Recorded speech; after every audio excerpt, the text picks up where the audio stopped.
Stuff. So what are your thoughts on Robinson Park now to make it safe for kids?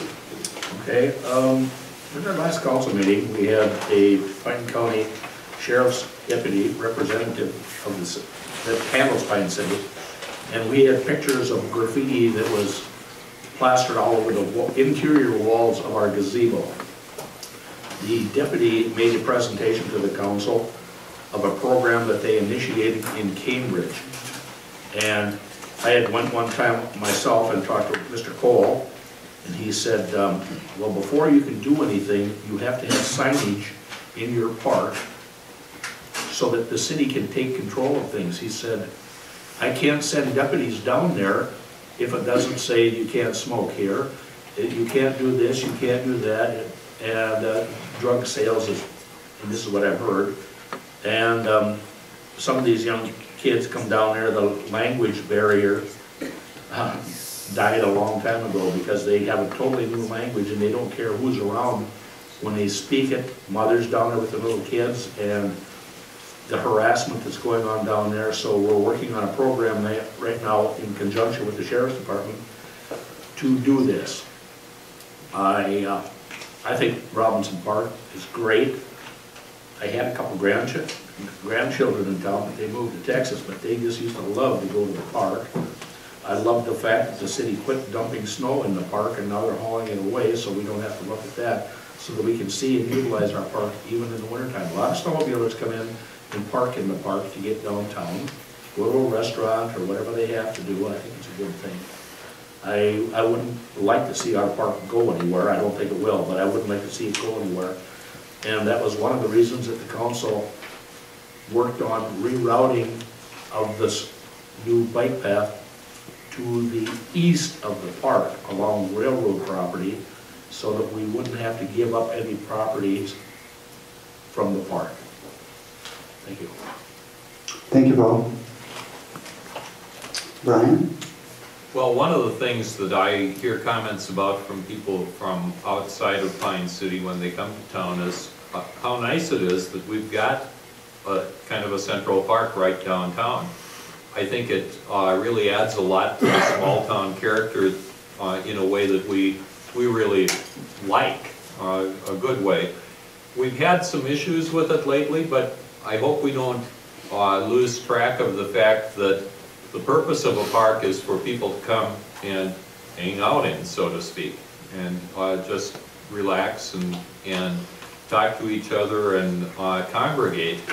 I think we have to be really careful that we don't outlaw things like that that are really the main purpose of the park.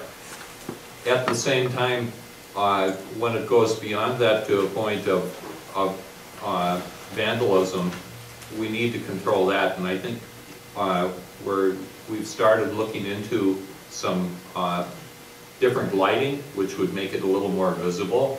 It is right downtown. A lot of people are in the area. If the park was a little better lighted, possibly enough people would see what was going on so that it wouldn't be as likely to be vandalism. I know you can't stop that completely, but I think some things like lighting can discourage it anyway. And we need to make that park work as well as possible for everybody, including for the people who just come to hang out. Thank you, Brian. Steve? It's a very interesting question. I recall as a young rookie deputy, one of my first assignment was the city of Pine City. And at that time, the issue of kids hanging out in Robinson Park was an issue then also.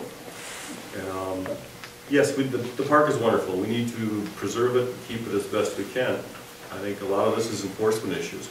If things like this are going on, we need to call our sheriff's office and have a deputy there. The lighting, yes, that can help also. Perhaps we need to put closing hours. You know, the park is closed after 10 p.m. or 11 p.m. at night.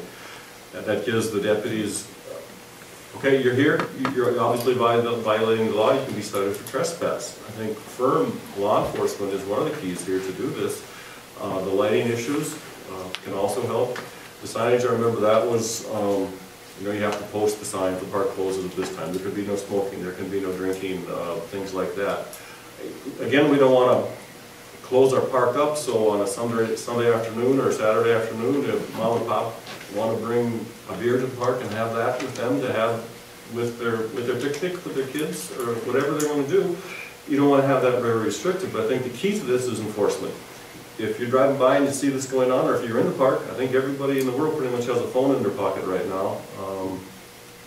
Call. You know, these people are violating the law. We cannot let them take our space away from us. We need to control that, absolutely. Thank you, Steve. Linda? The park is wonderful. And the problems we have as of lately, I do believe that we could patrol it more, patrol it often. We do have curfew sign, or we do have curfews for the younger generation here. We need to enforce them. And I believe it or not, I'm going to say this, but parents need to be parents and make sure they know where their kids are at 10 o'clock. Lighting is an issue there. This is why probably we had the graffiti happen, is because nobody could see, you can't see inside the park after dark. So if we lit it up, it might help. But I thoroughly believe that if we put a patrol guy in there, that's all it really needs. Just, you know, take our park back. Patrol officers, that's what they get paid for. Call them, get them out of there. Okay. Thanks, Linda. Robin? So the Robinson Park, how are we gonna keep it up? I think that's called upkeep. Yeah. The upkeep and keeping it safe for kids. I know over the last few years the playground equipment was recently upgraded, so it would be safe for the children and they could play there. I know that the bandshell was added to make it a wonderful place to be. And unfortunately, there are those that would like to use the park for purposes other than what it was intended. And we've discussed this a lot in Parks and Rec over the years, because we don't really want to have a no loitering sign, because you see that what park is for, to hang out and have a good time and visit, have a picnic, spend time if we had wireless in there. I know a lot of people go can access the wireless from the library and enjoy the wireless out there. Those are wonderful things for a park. And the major thing, I think, is not to let the bad influences take away, like Steve said. This is our park. You could just go, oh, no, people are doing bad things with it, so we're not going to worry about it anymore, let them take control. But we have worked on having smoking regulated in the parks. I'm not a smoker, so I confess I can't remember which ones I can and can't smoke at. It's not important to me. I don't smoke anywhere, but that was important, and to let people know that. I know our park is in an interesting position because it's right across from Froggy's and then across from the other bar. I'm sorry, you don't drink again. It's the Village Inn, I believe, or the Village. But so that's a concern as well. And I know over the summer I live on Main Street, and we just have people that want to hang out and do crazy things. And I called the police a few times over the summer.